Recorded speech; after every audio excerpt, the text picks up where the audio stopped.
What goes in a throw? In Game 2 of Supermassive's game against Unicorns of Love in the best of 5 to qualify for the main event of the World Championship 2020, there was a massive throw in which Supermassive gave away what was potentially a game-winning lead.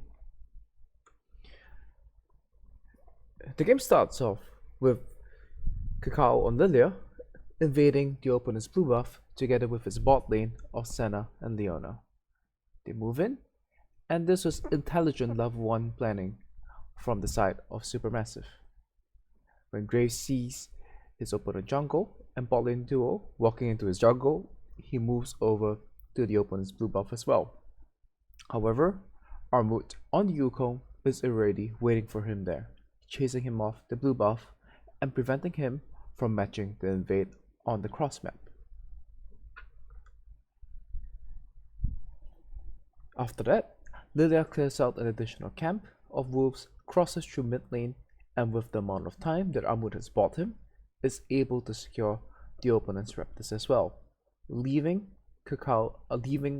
another 6 Graves with only the edge camps of Crocs and Grom available for him to take at this point. Clearing through the rest of the jungle, Lilia is able to snowball this into an easy 20 CS lead as she secures both Scatter Crabs. With that lead, Lilia is able to hit level 6 at 6 minutes, while Graves is only level 4 at this point of time.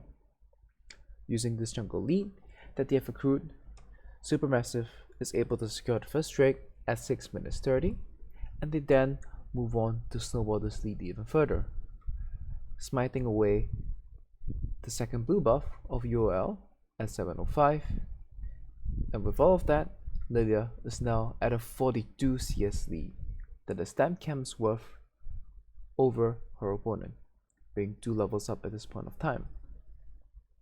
Now in most games, this should have been an easy closeout. However, there is a very interesting scenario that happens soon. If you enjoy such tactical breakdowns and recaps of videos, please do consider giving my channel a subscribe and do drop a like on this video. At 10 minutes into the game, UoL's Graves walks into Supermassive jungle. Having no camps left at this point of time, he tries to assess the Raptors on Supermassive side of the map. Snowflower and Kakao flash forward and chase him out.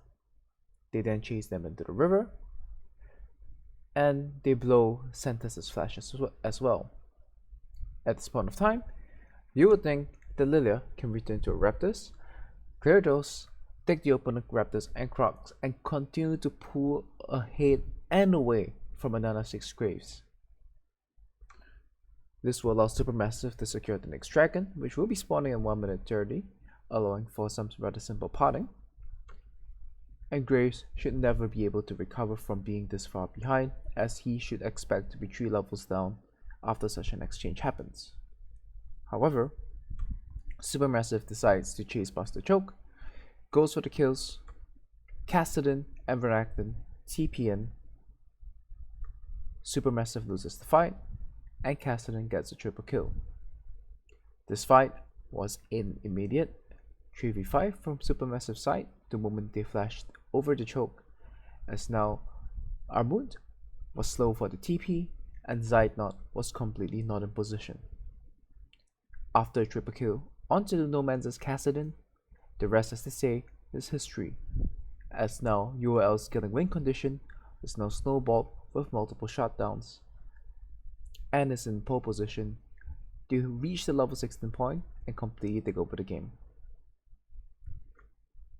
So what went wrong for Papara Supermassive?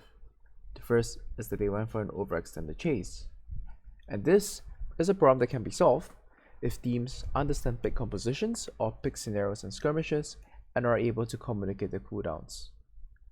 If Bolulu's Azir knew that the side of Supermassive had no more cooldowns, with no E to follow up from Snowflower's Leona at the point of time, he would then know that there is no point for him using his QE combo over the wall to chase for additional kills. Chasing beyond the choke is another issue as well, as going past the choke puts you into a very hard combative scenario, as your escape paths are now extremely limited by your opponents. And this can be solved by being respectful of the map architecture. The third problem was that the team was not on the same page. Armut was slow for the TP, and Zeitnot simply assumed that his team was able to secure the Raptors, and that the rest of the team would simply be farming to continue to extend the jungle lead. This is a problem that can be solved by communicating and planning on their intentions to fight. And of course, the poor identification of win conditions. In these scenarios, when you have a farming jungler against a farming jungler, and with the lead that Kakao has, all he has to do is continue to bully and counter jungler against the Graves instead of chasing for the kills. He doesn't necessarily need to get further ahead, he simply can create the lead by counter jungling effectively. And this can be done by establishing the win conditions in champ select clearly. It seems that they had a solid plan at level 1, and they created themselves great opportunities, but one mistake threw the lead that Papyrus Supermassive had away. The overall result of the series was a 0-3 sweep in which Unicorns of Love took the best of 5 series and qualified for the main stage of the World Championship 2020. And that is the tipping point and the breakdown of Supermassive's throw against the Unicorns of Love. Despite a 42 CS lead in the jungle, Kakao, due to overextending in that one fight, was unable to snowball his lead to a victory. If you've enjoyed this video, please do give it a like and do subscribe to my channel. The main stage of Worlds begins on Saturday, so get hyped for Worlds, and once again, have a nice day.